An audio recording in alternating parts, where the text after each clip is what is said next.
나이를 먹을수록 이상하게 부고 소식이 늘어납니다. 예전엔 뉴스에서나 보던 일이 이젠 누구 아버님이 누구 형님이 하면서 문자 한 통, 전화 한 통으로 훅 들어오죠. 그럴 때 우리끼리 이런 말도 합니다. 이제 늙었으면 가야지. 가는데 순서 없긴 하지. 웃으면서 말하긴 하는데요. 솔직히 말해서 진짜로 일찍 가고 싶은 사람은 거의 없잖아요. 우리 모두 속마음은 비슷합니다. 아프지 않고 오래 살고 싶다. 가능하면 마지막까지 내 발로 걷고 내 손으로 밥 먹고 가족이랑 웃으면서 살다가 자연스럽게 가고 싶다. 근데 문제는 뭐냐? 무병장수는 아무에게나 오지 않습니다. 그리고 정말 쉽지 않아요. 타고난 체질도 있겠지만 대부분은 중년 이후부터 혈관, 혈당, 간, 콩팥 이런 데가 조금씩 흔들리면서 그냥 나이 탓이라고 넘기기 시작하거든요. 그렇다고 우리가 손 놓고 있을 순 없죠. 다행히도 힌트가 되는 지표들은 생각보다 많습니다.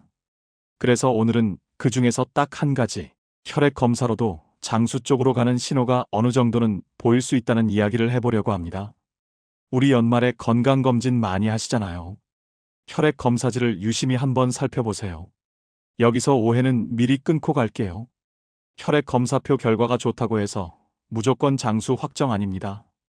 반대로 수치가 좀 나쁘다고 해서 인생 끝도 아니고요.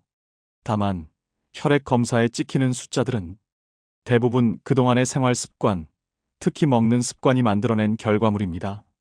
그러니까 이걸 판결문으로 보지 말고 내가 어디를 고쳐야 오래 갈지 알려주는 내비게이션으로 보는 거죠. 오늘 영상에서 혈액 검사에서 어떤 항목들이 장수 신호로 언급되는지, 그 숫자들이 왜 음식과 연결되는지, 그리고 한국식 밥상에서 어떻게 바꿔야 하는지 딱 현실적으로 풀어드릴게요. 자, 그럼 시작해 봅시다. 진짜로 혈액 검사표에서 뭘 보면 되는지부터요. 1. 장수 신호는 생각보다 평범한 항목에서 나옵니다. 자, 오늘 핵심부터 딱 짚고 갈게요. 스웨덴 아모리스 코호트를 35년까지 추적해서 나중에 100세를 넘긴 사람들과 그렇지 않은 사람들을 비교한 연구가 있습니다. 여기서 재미있는 건요. 특수검사가 아니라 우리가 흔히 하는 혈액 검사 항목들에서 이미 차이가 보였다는 겁니다. 그 연구에서 100세에 도달한 사람들은 대체로 이런 방향이었습니다. 혈당이 낮은 편, 크레아티닌, 요산 낮은 편, AST, GGT, ALP, LDH 등 간 효소들이 낮은 편, TIBC 총철결합능 낮은 편, 그리고 의외로 총 콜레스테롤과 철은 높은 편. 자, 여기서부터가 포인트입니다. 이 숫자들은 운명이 아니라 대부분 먹는 습관, 생활 습관이 오랫동안 찍어놓은 흔적이라는 거예요. 그래서 먼저 혈액 검사에서 뭘 어떻게 보면 장수 쪽 신호인지 알려드릴게요. 1번 신호 혈당 장수의 첫 관문. 혈당은요, 말 그대로 몸의 연료 관리 능력입니다. 연료가 자꾸 넘치면 혈관이 지치고 간이 지치고 콩팥이 지칩니다. 그래서 100세 그룹에서도 혈당이 낮은 편이 유리하게 관찰된 거고요. 혈당을 장수형으로 만드는 밥상 원칙 3개. 원칙 1. 탄수화물을 끊지 말고 성격을 바꾸세요. 흰쌀밥 잡곡 조금 섞으세요. 빵면 단독 한 끼는, 두부달걀 생선 같은 단백질을 붙이기. 밥 먹고 달달한 디저트 과일 견과류로 자리 바꿈. 원칙 2. 식이섬유는 혈당의 안전벨트입니다. 식이섬유 섭취가 높을수록 사망 위험이 낮아지는 방향을 정리한 최신 메타 분석들도 꾸준히 나옵니다. 노년 영양 가이드라인에서도 섬유 섭취의 중요성을 강조하고 성인 기준 하루 25질 가이드로 언급합니다. 식이섬유 올리는 가장 쉬운 한국형 재료는 딱 둘입니다. 콩, 채소. 기억하세요. 원칙 3. 초가 공식품을 일상식에서 밀어내세요. 초가 공식품 노출이 높을수록 사망, 심혈관, 대사 등 다양한 건강 결과에서 불리한 연관이 정리된 우산 검토가 있고, 최근 업데이트된 용량 마이너스 반응 메타 분석에서도 UPF와 전체 사망 위험의 연관을 다룹니다. 여기서 메시지는 공포가 아니라 구조예요. 과자빵 라면과 공육달달한 음료가 매일이면 혈당이 장수형으로 정렬되기 어렵습니다. 이번 신호 요산 불씨가 자주 튀는지, 요산은 통풍만의 문제가 아닙니다. 중년 이후엔 대사 부담, 염증, 술과식 같은 생활 습관이랑 같이 움직이는 경우가 많아요. 그리고 백세 그룹 연구에서도 요산이 낮은 쪽이 유리하게 관찰됩니다. 요산을 장수형으로 돌리는 생활 팁. 술 빈도가 제일 큽니다. 양도 중요하지만 자주가 특히요. 단 음료 달달한 커피, 탄산, 주스는 매일 드시면 손해입니다. 야식 과식은 요산 지방간 혈당을 한 번에 흔들 수 있어요. 밥상으로 딱 한 줄 처방하면 이겁니다. 단 음료 끊고 늦은 저녁을 1시간만 당기자. 이거 하나만 해도 요산 간 수치 혈당이 같이 편해지는 분들이 많습니다. 3번 시노크레아틴인 하수 처리장이 오래 버티는가? 크레아틴인은 콩팥 관련 지표로 많이 보죠. 다만 주의할 점이 있어요. 근육량, 수분 상태에 따라 흔들릴 수 있어서 수치 하나로 단정하면 안 됩니다. 그래서 보통은 EGFR 같은 해석과 함께 보죠. 그럼에도 연구에서는 크레아티닌이 낮은 쪽이 백세 도달과 연관으로 관찰됩니다. 콩팥을 오래 쓰는 식사 습관은 콩팥을 살리는 건 특효식품이 아니라 대부분 덜 망가뜨리는 습관입니다. 짠 음식 국물 젓갈 가공식품 줄이기, 혈압 혈당을 안정적으로 관리하기, 수분 섭취는 내 몸 상황에 맞게, 그리고 중요한 것, 단백질은 너무 부족하면 근육이 무너지고 너무 과하면 일부 상황에서 부담이 될 수 있습니다. 그래서 내 상태에 맞게가 정답이에요. 4번 신호간 효소 등간이 조용한 사람이 오래 갑니다. 간은 참 억울한 장기입니다. 말도 안 하고 티도 잘 안 내고 그냥 혼자 처리하다가 어느 날 숫자로만 딱 알려주죠. 백세그룹 연구에서 AST, GGT, ALP, LDH 같은 간조직 관련 효소들이 낮은 쪽이 유리하게 관찰된 것도 결국 대사 스트레스가 덜한 생활과 연결해서 볼 수 있습니다. 간을 조용하게 만드는 밥상, 간을 힘들게 하는 3대 조합이 있습니다. 1. 술 2. 과식 3. 단 음식 늦은 야식. 여기서 재밌는 건요. 간 수치가 흔들리는 분들 식단을 보면 기름진 음식만 문제가 아니라 달달한 음료빵과 자야식이 붙어있는 경우가 많습니다. 그래서 저는 이렇게 말합니다. 간은 기름보다 과잉을 더 싫어합니다. 칼로리, 당, 야식 등의 과잉이 줄면 간이 제일 먼저 고요해지는 분들이 많아요. 5번 신호알부민 장수는 굶어서가 아니라 무너지지 않아서. 여기서 중장년 분들이 많이 착각합니다. 소식은 건강해지는 길이다. 맞는 면도 있죠. 과식은 손해니까요.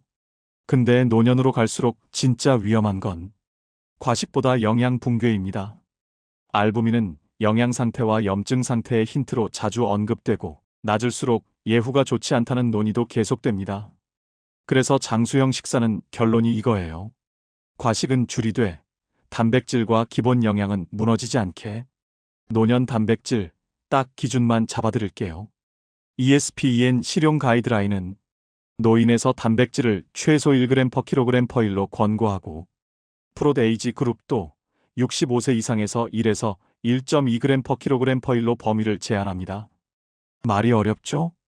예를 들어 체중 60kg이면 대략 하루 60지 전후가 기본선 느낌입니다. 단, 콩팥질 환자 등은 의료진과 상의하셔서 맞춤 처방을 받으세요. 현실적인 단백질 부드러운 조합은 아침엔 달걀 한두 개 두유, 점심은 두부 반모 생선 한 토막, 저녁에는 콩류두부 살코기 조금, 그리고 꼭 같이 가야 합니다. 단백질에 아주 약하게라도 근력 운동. 이게 장수 체질의 핵심입니다. 6번 신호 콩. 또 콩이야? 맞아요. 또 콩입니다. 지겹게 나오는 데는 이유가 있어요. 콩은 단백질 식이섬유 미네랄을 한 번에 주면서 혈당과 포만감에도 유리한 재료입니다. 그리고 근거도 있습니다. 코호트 연구들을 모은 체계적 문헌 고찰 용량 반응 메타 분석에서 콩 섭취가 높을수록 전체 사망 위험이 낮아지는 방향이 보고됩니다. 우리는 다행히 콩을 참 많이 먹어요. 거창하게 생각할 필요 없습니다. 두부, 콩나물, 된장, 청국장. 이 세 개만 자주 돌려도 건강이 바뀝니다. 7번 신호 견과류 조금만 꾸준히 먹는 사람의 힘. 견과류는요. 건강식이지만 과하면 칼로리 폭탄이죠. 그래서 정답은 조금만 꾸준히입니다. 최근 코호트 63편을 모은 메타 분석에서도 견과류 섭취가 심혈관 사건과 전체 사망 위험 감소와 연관된 결과를 정리합니다. 하루 한 줌 이하, 무염으로. 이게 오래가는 방식입니다. 잠깐만, 총 콜레스테롤 철이 높을수록 장수한다고? 이걸 댓글에서 많이 얘기하실 것 같은데요. 아까 연구에서 총 콜레스테롤과 철이 높은 쪽이 100세 도달과 연관성이 관찰됐다고 했습니다. 그럼 콜레스테롤 올라도 괜찮나? 이걸 이렇게 해석하면 안 됩니다.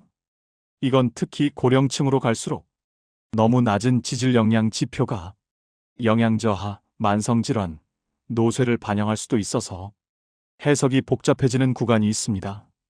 그러니까 메시지는 딱 이겁니다. 극단으로 가지 말고 균형을 유지하라. 약 드시는 분은 더더욱 주치의 기준으로 관리하셔야 합니다. 혈액 검사표로 장수 체질을 보는 방법 알려드릴게요. 당장의 숫자 하나 말고 추세를 보세요. 오늘 영상이 진짜 얘기하는 건 이겁니다. 검진표에서 3년치를 꺼내세요. 그리고 빨간 글씨보다 먼저 이걸 봅니다. 작년보다 올해 더 올라가는 항목이 뭔지, 가끔 튀는지 계속 튀는지, 정상 범위여도 내 몸에겐 너무 높은 편으로 가는지.